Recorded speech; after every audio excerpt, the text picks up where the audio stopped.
Shalom, shalom, bonsoir à tous. Bah, écoutez, j'espère que vous avez passé de bonnes fêtes.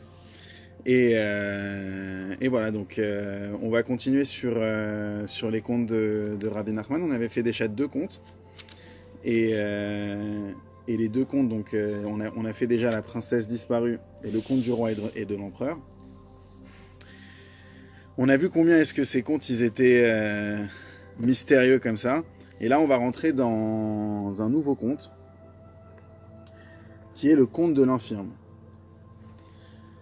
Alors, le conte de l'infirme, c'est un conte déjà un peu plus dévoilé que le précédent.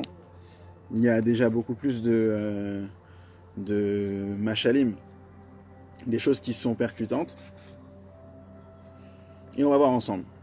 Donc, en fait, toute l'histoire, elle commence par un sage qui avait donc des enfants. Et lui, son métier, il était agriculteur, il arrosait des arbres.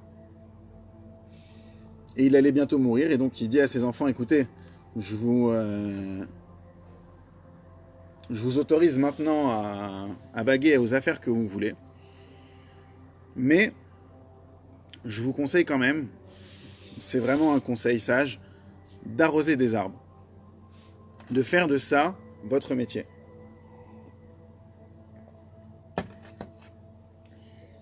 Et ce même sage qui était donc le père des enfants, il avait un enfant qui ne pouvait pas marcher. Il était infirme. Il ne pouvait pas marcher. Et du coup, ses frères, eh ben, même après la mort de leur père, eh bien, ils continuèrent de lui donner à manger. Ils le nourrirent. Ils lui ont donné tout ce dont il avait besoin. Et ils lui donnèrent même tellement que finalement, il avait une certaine somme d'argent. Et il s'est dit, est-ce que j'ai vraiment besoin de recevoir d'eux? Parce que finalement, recevoir sans arrêt, ce n'est pas quelque chose qui est plaisant. Ça fait de toi quelqu'un qui est assisté, et c'est difficile. En quelque sorte, on commence tous un petit peu assistés par l'enfance, et après on grandit, et on devient des adultes. Et lui, pareil, il ne voulait pas être assisté. Et du coup, il s'est dit, qu'est-ce que je pourrais bien faire? Il s'est dit, bon, dans ma situation, le mieux que je puisse faire, c'est de faire du commerce. Et il en parla à ses frères, et ses frères on trouvait vraiment que c'était une bonne idée. Ils l'aidèrent même, ils lui donnèrent une charrette, un homme de confiance et un cocher. Et l'objectif, c'était de voyager à Leipzig, une ville, je sais pas où. Et là-bas, il pourrait faire toutes sortes de commerces. Et tout ça, même s'il ne pouvait pas marcher. Donc il a voulu faire de ça son moyen de subsistance. Et donc, il part faire des affaires commerciales. Il s'arrête à une auberge. Et à l'auberge, on lui suggéra de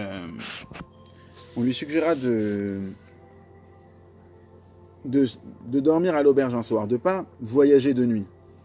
Et malgré tout, il s'est dit non, j'ai pas trop le temps, je vais voyager de nuit.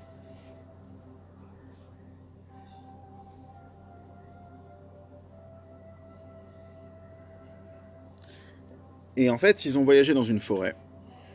Et dans cette forêt, il y avait des brigands. Alors, je rappelle qu'on parle des histoires de Rabbi Nachman et que toute cette histoire-là n'est ce qu'on appelle un machal. C'est-à-dire que c'est des allusions à des choses qui sont beaucoup plus grandes et beaucoup plus élevées. Et donc, nous, on lit ces contes au premier degré parce que on n'a pas le niveau de pouvoir les décrypter. Mais il faut comprendre qu'il y a énormément de sagesse là-dedans et que tout ça, ce n'est pas juste une histoire anodine. Et donc, ils ont rencontré des brigands.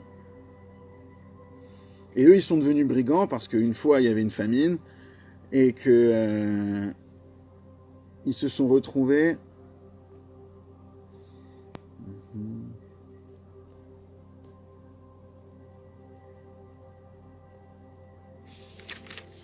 Je saute volontairement quelques passages qui des fois se répètent.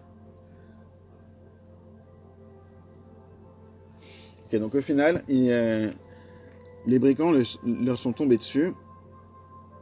Et donc les deux personnes qui accompagnaient le jeune garçon qui était donc handicapé, qui ne pouvait pas marcher, qui étaient venus là pour faire du commerce, bah finalement, eux, ils sont partis. Voilà, ils sont partis et ils se sont enfuis. Voilà, ils se sont enfuis et ils ont laissé le petit tout seul. Alors je rappelle, le petit, il peut pas marcher, il peut quand même se tenir debout. En début de l'histoire, c'était dit. Il peut se tenir debout, mais il peut pas marcher. Donc voilà, il est pris au piège avec les brigands. Les brigands, qu'est-ce qu'ils font forcément? Ben, ils lui prennent ses économies, le coffre qu'il avait.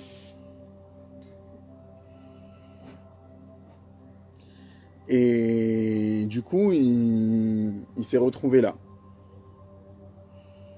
Lui, il n'avait pas d'endroit où fuir, il pouvait rien faire.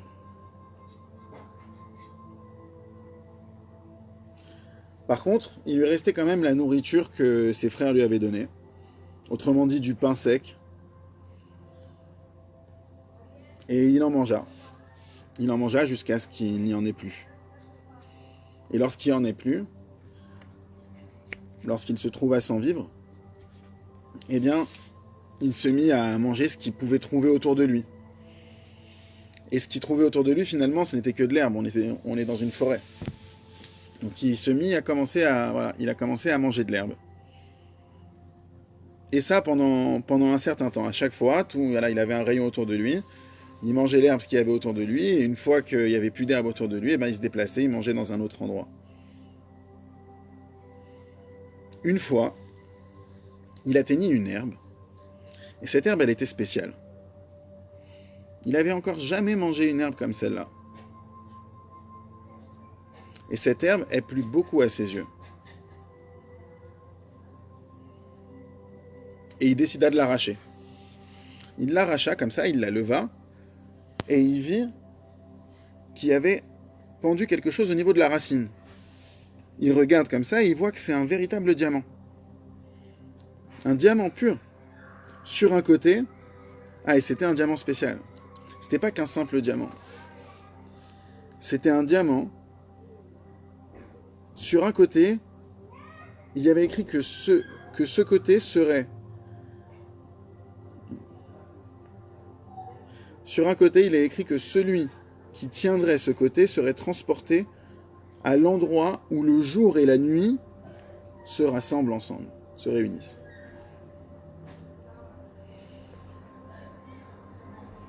Il arracha l'herbe avec la racine, et il se trouve qu'il tenait ce côté. En fait, quand il a arraché l'herbe, il avait ce côté en main, et du coup, il a été transporté. Où ça? À l'endroit où se rencontrent le jour et la nuit.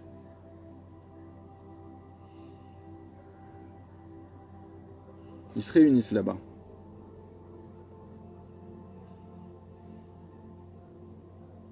Et le soleil, il se plaignait. Il se plaignait devant la lune. Il disait, tu sais, alors là, on va rentrer dans une forme d'ésotérie de la part de Rabbi Nachman. Je ne sais pas ce que ça veut dire, mais ça a une profondeur énorme. Et pour ça, j'invite n'importe qui soit assez chacham à aller voir dans les Likutei Moharan, dans les adresses. Il existe un arbre, donc le soleil il se plaint à la lune, et qu'est-ce qu'il lui dit? Il lui dit, il existe un arbre, et l'arbre, il a de nombreuses branches.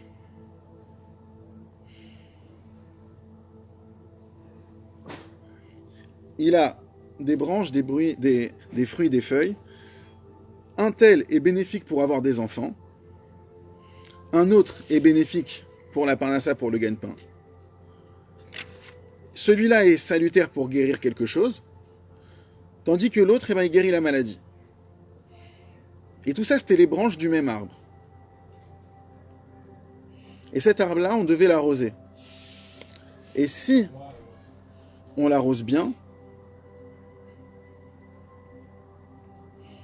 alors ces branches peuvent fleurir et donner des fruits. Mais le soleil, il se plaint parce que non seulement il ne l'arrose pas, mais en plus il l'assèche à cause de ses rayons. En plus, il l'assèche à cause de ses rayons, Et du coup, ça devient difficile pour cet arbre de pouvoir grandir et de pouvoir guérir toutes ces choses, de pouvoir faire toutes ces choses. Et la lune, elle lui répondit, tu t'inquiètes pour les soucis des autres. Moi, je vais te raconter mon affaire, mon histoire à moi. Moi, je possède 1000 montagnes. Et autour des 1000 montagnes, il y a encore 1000 montagnes. Ça laisse imaginer. C'est là-bas l'endroit des démons. Les démons possèdent des pieds de poule et ils n'ont pas de force dans leurs pieds. Il y a une adresse là-bas, c'est Chagiga, page 16a, Nida 24 à Moudbet, et dans le Zohar. Et voilà, il faut aller voir là-bas. Et donc, il y a 1000 montagnes qui entourent 1000 montagnes, et là-bas, il y a des démons. Et sauf que les démons, ils n'ont pas de force dans leurs pieds. Et du coup, toute la force des pieds qu'ils ont, ils le tirent de mes pieds à moi. Et du coup, moi aussi, voilà, j'ai pas de force dans les pieds à cause de ça. C'est la lune qui dit au soleil. Et le soleil lui répondit quoi? C'est pour ça que tu t'inquiètes. C'est ça ton souci, c'est ça ton problème. Moi, j'ai la solution à ton problème, j'ai un remède. En effet, il existe un chemin. Et de ce chemin se divisent encore des chemins. Il existe le chemin des tzadikim. Même pour le tzadik qui se trouve ici, on disperse en dessous de lui cette poussière qui se trouve dans ce chemin-là. À chaque pas. Pour tout pas qu'il effectue, il foule cette poussière. Il existe un chemin, celui des hérétiques. Même pour un hérétique qui se trouve ici, on disperse de cette poussière en dessous de lui, à chaque pas qu'il fait. Il existe un chemin, c'est celui des fous. Même pour un fou qui se trouve ici, on disperse en dessous de lui, comme mentionné ci-dessus, toute la poussière. Et il y a encore d'autres chemins. Il existe un autre chemin, du fait qu'il existe des tzadikim qui reçoivent en eux des souffrances. Les seigneurs les conduisent enchaînés et ils n'ont pas de force dans leurs pieds. On disperse en dessous d'eux de cette poussière de ce chemin et ils ont la force, et ils ont de la force dans leurs pieds. Donc voilà, j'ai lu cette partie-là plus que je voulais expliquer parce que c'est une partie très cachée en fait. Et ce serait intéressant. J'ai lu dans le Likutei Moharan Torah 70 que la poussière c'est une attraction. Parce que ça fait partie de la terre et que la terre exerce une attraction et que le tzaddik il est appelé poussière parce qu'on dit qu'il est Yesod Olam. Yesod Olam c'est les fondements et du coup les fondements appartiennent à la terre. Et du coup on dit que le Mishkan aussi il avait une force d'attirance comme ça. Le Mishkan et le Beth Amikdash c'était comme des aimants qui pouvaient qui attiraient les gens là-bas. Les gens ils étaient attirés là-bas. Donc du coup on revient à notre histoire. Du coup cette poussière là, cette poussière là ça peut être une guérison pour tes pieds. Le soleil dit à la lune que voilà j'ai un remède pour tes pieds, c'est cette poussière là qui fait que dans ce chemin-là où les tzadikim y marchent et où ils ont des difficultés à marcher, on prend cette poussière et cette poussière elle guérit les pieds. Tout cela constitue les propos du soleil à la lune. Et le petit qui avait trouvé le diamant, il s'est retrouvé là-bas, il a entendu ça, qu'il y avait un remède pour les pieds, et du coup, il décida d'aller sur ce chemin.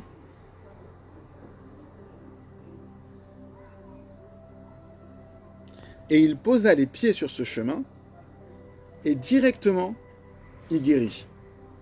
D'un coup, il n'était plus handicapé des pieds. Il pouvait se lever, marcher. Il retrouve la fonction de ses jambes. C'est extraordinaire.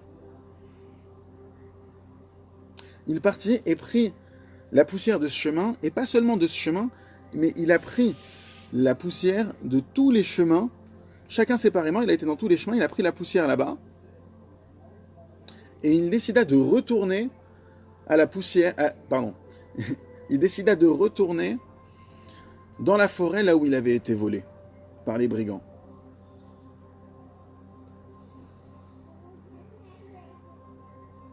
Là-bas, il monta sur un arbre, là où il était sûr à peu près que les brigands y passeraient. Et qu'est-ce qu'il a fait? Il a pris deux types de poussière. Il a pris la poussière des tzadikim et la poussière des fous. Et il les a mélangés ensemble. Voir ce que ça donnait. Il voulait faire une expérience. Il la dispersa par terre et lui, il monta sur l'arbre.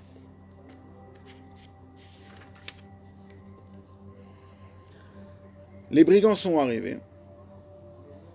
Ils se sont faufilés. Ils marchent devant l'arbre et ils marchent sur la poussière. Et d'abord, ils marchent sur la poussière des tzadikim. Et là, ils se mirent à penser à tout ce qu'ils avaient fait de mal, à le fait d'avoir volé, le fait pour certains d'avoir même tué.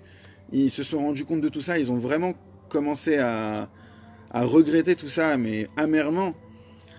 Ils gémirent, ils étaient dans la plainte. Mais il y avait aussi la poussière des fous. Et ça fait quoi la poussière des fous? Ça fait que du coup les deux brigands qui sont arrivés là et qui se sont et qui ont commencé à se rendre compte de tout le mal qu'ils avaient fait parce qu'ils marchaient sur la poussière des tzadikim, d'un coup ils commencent à s'accuser les uns les autres en se disant mais non, mais c'est de ta faute, c'est à cause de toi tout ça. Si on a commencé à voler à l'époque, c'était à cause de toi. Tu te rappelles pas? Et l'autre il dit mais non, mais c'est à cause de toi, c'est à partir de toi que tout avait commencé. Au point qu'ils finirent par s'entretuer. À force de se disputer, ils s'entretuèrent. Et donc le chef des brigands, il envoya une autre bande.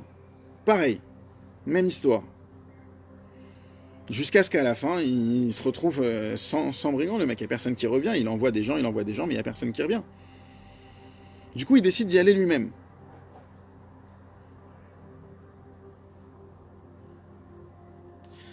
Qu'est-ce qu'il a fait? L'autre, il a compris que les vagues de brigands, elles avaient commencé à se calmer, avant que vienne le chef des brigands. Et il a nettoyé la poussière qu'il y avait par terre. Il a mis que la poussière des tzadikim cette fois. Et il alla s'asseoir sur l'arbre. Voilà que le voleur, le chef des brigands, arrive. Et qu'est-ce qui se passe? Donc, comme on a dit, il marche sur la poussière des tzadikim et il s'en veut. Il s'en veut énormément. Il y a cette force d'attraction là qui le pousse à faire un feedback sur toutes les mauvaises choses qu'il a fait, tous les meurtres qu'il avait commis. Il a tué, il a volé. Et il regretta beaucoup. Il a vu le fils qui était perché sur l'arbre.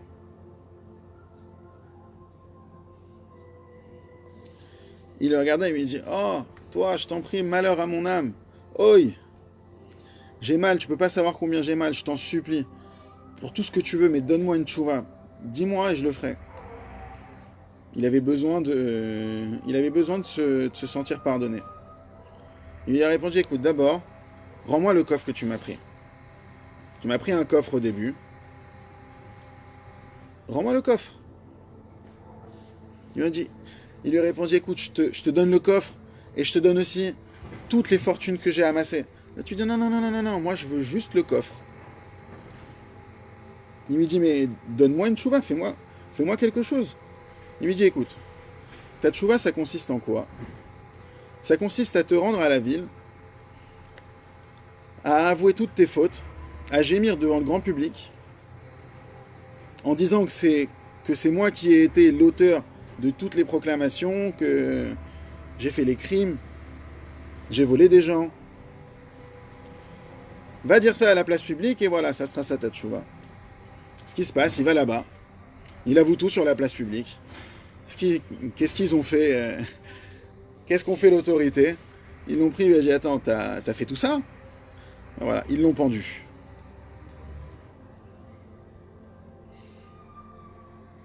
Et c'est la raison pour laquelle on le pendrait, afin que l'on sache. L'histoire se termine pas là du tout, mais on va s'arrêter là pour aujourd'hui. L'histoire continue encore, cette fois du côté de la lune. Et du côté des démons. J'en dis pas plus. Voilà, je vous invite à chercher à méditer sur ces histoires, les relire. Ils sont disponibles sur internet un peu partout. C'est des très belles histoires et elles ont beaucoup de sens. Et heureux celui qui a la possibilité d'approfondir ces contes. Il y en a 13, les 13 contes de Rabbi Nachman, Sipurei Ma'asiyot. On a lu aujourd'hui le conte de l'infirme. Et on la terminera, si Dieu veut, dimanche. On est dimanche, alors mardi soir. Allez, bonne soirée à tous et bon courage.